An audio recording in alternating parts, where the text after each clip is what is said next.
Brown lobbies to get rivalry game back to SEFCU.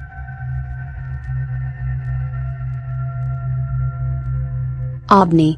Will Brown jumped into the Twitter universe before he got off the floor at Times Union Center late Saturday night. At least it seemed that way. It seemed like just minutes after the University at Albany had continued its recent dominance over crosstown rival SEFCU that Brown, the Danes coach, was playing piano on his phone and sent out this missive to his 3,079 Twitter followers, #SEFCU18. For those who don't follow the saga of the Albany Cup, Brown is saying that next year's game should be played at his home floor, SEFCU Arena. Brown has long been a proponent of home and home for the Albany Cup, which was played for the 16th time on a snowy night on Pearl Street. Last year was the first time it was played at SEFCU, which has roughly 11,000 fewer seats than the two center. If the game is played next year, and I am betting it won't be, the biggest sticking point is where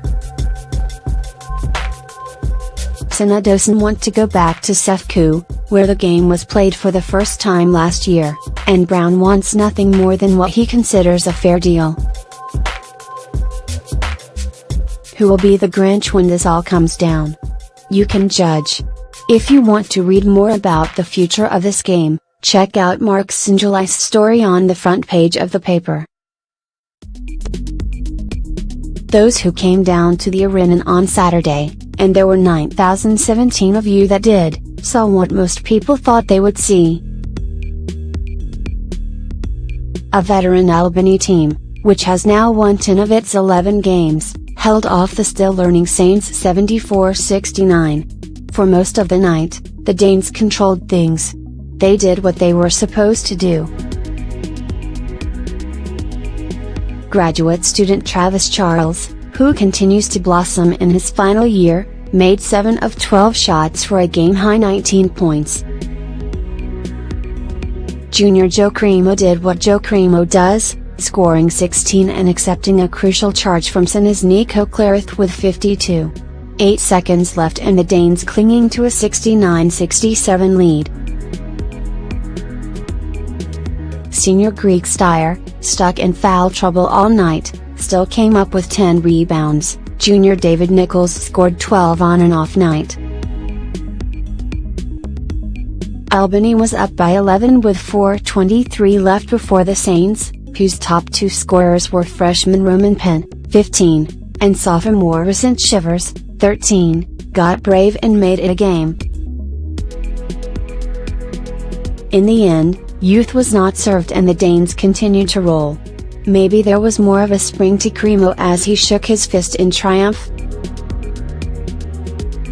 He would never say it, but beating SEFCU means a lot more to him and Nichols and Charles and Steyer than, say, getting a win over Holy Cross or Yale. The team up the road. The team that, for the early parts of this Albany Cup, owned the Danes. It's kind of a pride thing, Cremo said, standing up against a wall in a corridor outside the two center press room. You want to be the top program. You want two good programs in the area, but, on this night, you want that game a little more than the rest of the games. A few minutes later, Brown was sitting in the interview room. When asked if this win was just a little nicer because it was SEFCU, he didn't take the bait. You want to win, he said.